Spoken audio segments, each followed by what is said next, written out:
Yesterday, I had to watch my mom in a wheelchair get rolled to Marissa in a wheelchair and hug her in front of my 3 little siblings. Please don't drink and drive. It will wreck someone's world. On December 17th, my mom, my sisters, Lindy and Cameron, who are 20 and 15, and my brother Christopher, who is 17, and his girlfriend Marissa, who is 16, went to a basketball game. They stopped at Subway, 7:06 p.m., and at 9:01, they were hit head on by a drunk driver. He was going 90 miles an hour on the wrong side of the road. The police think he got on the interstate at a rest stop. They don't think he crossed the median and kept going. He drove 7 miles before he hit my family head on. My 20-year-old sister, Lindy, died instantly. My mom remembers nothing from the accident. Katie lost her 3 youngest siblings in a drunk driving collision. The story from my point of view, my dad called me at 10:29 p.m. He said, "Mom's been in an accident. She's stable, but it doesn't look good." I was at a Christmas party. I grabbed my husband, I tossed him in the car, and I flew to the hospital. When we got there, when I pulled in the parking garage, my dad and my younger brother Shay were frantic in the parking garage, and I asked them what was wrong. And they said, "The news is saying there's a fatality. There's 2 fatalities." And I thought, well, there must be 2 people in the other car because I know somebody in our car didn't die. So we went in the hospital. We asked if all the kids were there, and it turned out only my mom and Marissa were at this hospital, Happiest General. About 10-15 minutes later, my dad received a call from the state trooper, and we were told that the young blonde driver died instantly. That's all we were told.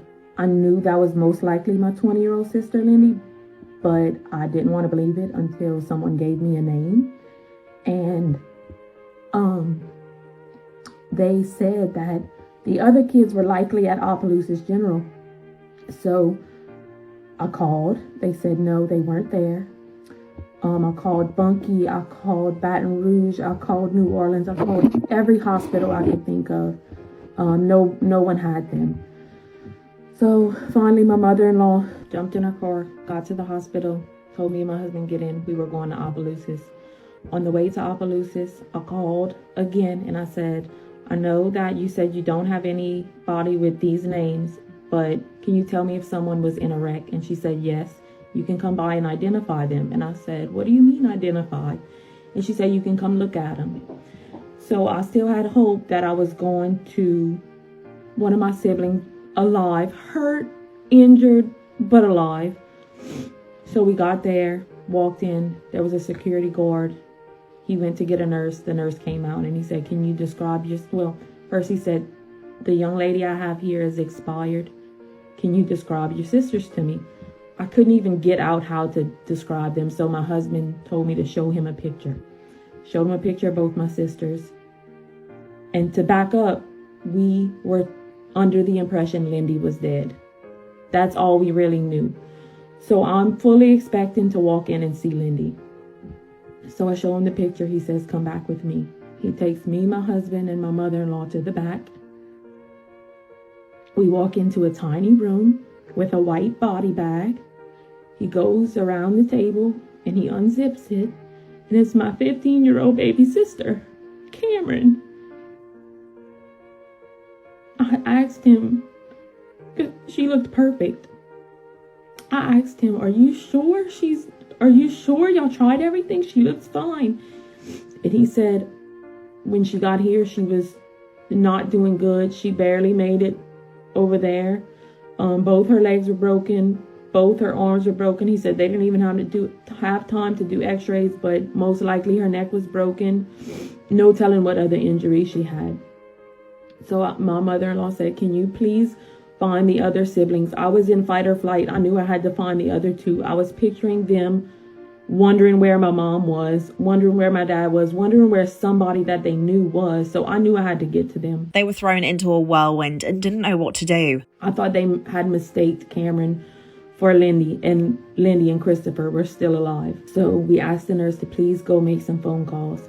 He came back in the room about 2 minutes. Well, I called my dad in the meantime, and I said, Daddy, it's not Lindy who's dead, it's Cameron. I said, I'm going to find the other two. I will call you back. He came back in the room 2 minutes later, and he said, I found a young gentleman. He's at Bunkie General. I said, oh, thank God, that's my little brother. I said, at least he's okay. And I said, well, I know he's not okay, but at least he's alive. And he said, and that moment is when I felt all the blood just rush from my soul.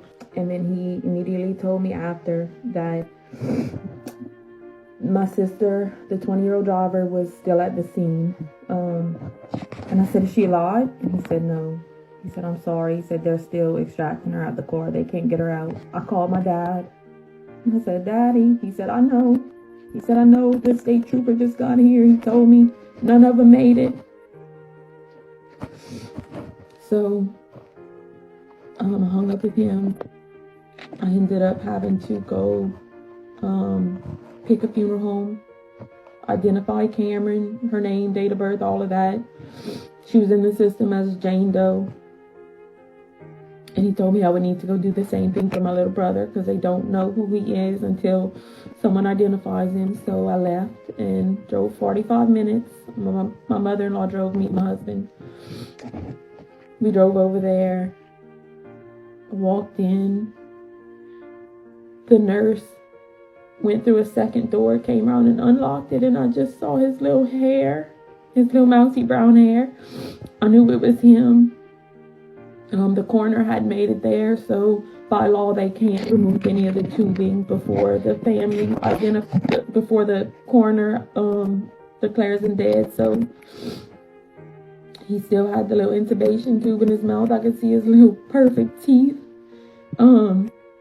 His nose was black. His nose was black. He had broken it really bad. I had to identify him, pick the same funeral home. I was never able to see my 20-year-old sister that night. She was extracted from the car and taken to a funeral home nearby. I didn't end up finding out where she was till the next morning. And all this time, my mom's in ICU. My dad's with her. She's completely out of it. She didn't find out for 2 days what happened. And Marissa, her condition, Marissa's okay. She's doing great physically. My mom's doing great physically for the most part. We had a little setback this past week. Just wanted to get the initial story out of what drunk driving can do to someone's family. These kids had bright futures. I'm in my sister's room now. I cleaned her room for her. I made her little bed, and she never gets to lay in it again because of drunk driver.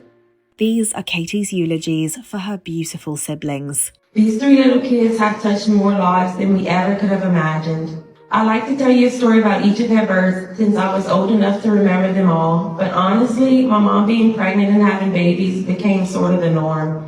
It almost seemed like a holiday as a child. There was Easter, Thanksgiving, Christmas, and baby births. Lindy came into this world in a true bougie girl fashion. She needed the world to know that she had arrived. Out of all 9 births, she was the only one who arrived via C-section. And it was also an emergency C-section and on Mom's birthday. She was the shyest, rudest, grumpiest little girl. She would embarrass my mom by not telling anyone hello. And then one day, she suddenly blossomed in every sense of the word. One thing I will miss about her is her always being there to capture our special events. I never had to think twice about having pictures taken. I knew that no matter what we were doing, we were going to have the best pictures of it. Since my little girl Ami and Lindy were closer in age, they were more like sisters than Lindy and I were. So I just knew I had to ask her to be my little boy's nanny, and she was the best nanny to him. She loved Ami and her nephews so much, but she really just loved all kids in general, and I know she would have made the best mother one day. I will miss her laugh, her funny facial expressions, and I will just miss her. How can I devise words to properly honor the golden child? We weren't joking when we called him the angel child. He really was perfect. He was everything you could ever want in a son. He didn't want my mom or dad to spend a penny on him. He worked hard and wanted to be independent as early as possible. With Christopher being a teenage boy and booed up. And I would always joke with Mom.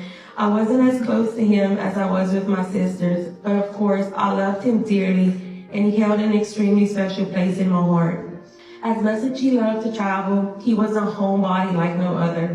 I'll never forget when he was younger, maybe 7 or 8, I took him, Kyle, and a few other boys to sleep at our house in Texas to take him to a motocross show. He was so homesick that he actually threw up.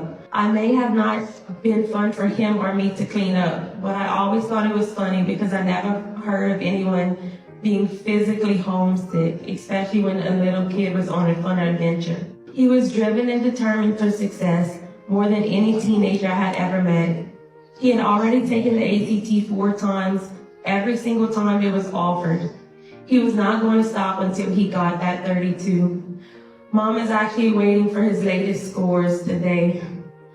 He had so many plans.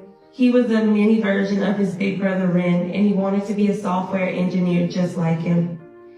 The hardest part of all of this is that we'll never see him live out his dreams, but I take comfort in knowing that where he is now is far beyond any dream he had here on earth. But as driven as he was also a lot of fun. Although he was quiet, gentle, and kind, he was also so witty. My last text from him was him responding to me telling him happy birthday. He replied, "Thank you, Katie Derwan." He could be as silly as he was serious. Sweet Cameron, my little mini-me. She was only 15, and to ask her friends, only 15-year-olds, to write a big speech and speak in front of a crowd is asking a lot. Lindy, Christopher, and Cameron were all loved equally and in their own special way. I had just turned 16 when Cameron was born.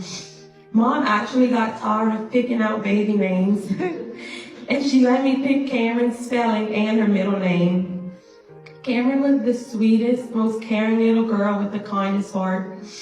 She was so much like me in so many ways. She loved to travel, and I even got to take her on our last beach trip that we took with my husband's family. She happily tagged along just to get a taste of the beach. And we both love baths. I mean, we really, really love our baths. When Cameron and Mom would come over to babysit Bregman, the first thing she'd do is sneak away to my big soaker tub and play with all of my bath products for hours. I'm not sure if my parents are gonna know what to do with all the extra hot water. Cameron had a slightly rebellious streak about her, much like myself, but I knew she was maturing and would follow in my footsteps and be successful one day. I knew her path may have turned out to be a little crooked, but I knew she would get there. She had already decided on majoring in health information management and working from home just like me. I think it was because she saw me on a conference call in my pajamas with a towel on my head after a lunchtime bath break. She was sold. Mom always said that after 7 kids, she was on repeat. Christopher was a lot like Ren, and Cameron was a lot like me. Cameron was meek and kind, and I loved that about her. No matter what kind of picture I showed her of my kids, she wanted me to send it to her. She was always so mindful of others and hated for anyone to go out of their way for her. I'm gonna miss so many things about her. So many people came to us during this tragedy. You have all shown us God's love when we desperately needed it. I wish I had time to thank each and every one of you, but please know that my family is humble and thanks you from the bottom of our heart. Yesterday I had to watch my mom in a wheelchair get rolled to Marissa in a wheelchair and hug her in front of my 3 little siblings. So if you have a drink, don't drive. Just the thought of if that man would have made a different choice, that we wouldn't be here, is almost hard to fathom.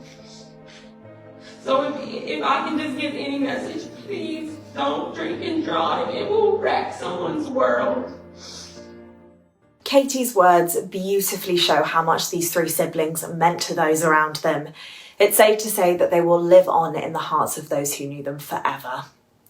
In the comments, people had nothing but words of support for Katie and her family, with one person saying, "The way you speak about them, the love you have for them, the rock you have been for your entire family. Please give yourself that same love. You deserve it too. I am constantly in awe of your strength and grace through all of this, and I am so unbelievably sorry for your loss. While another said, I am so sorry, driving drunk is never okay. My heart breaks for you all. Thank you so much for watching Happiest.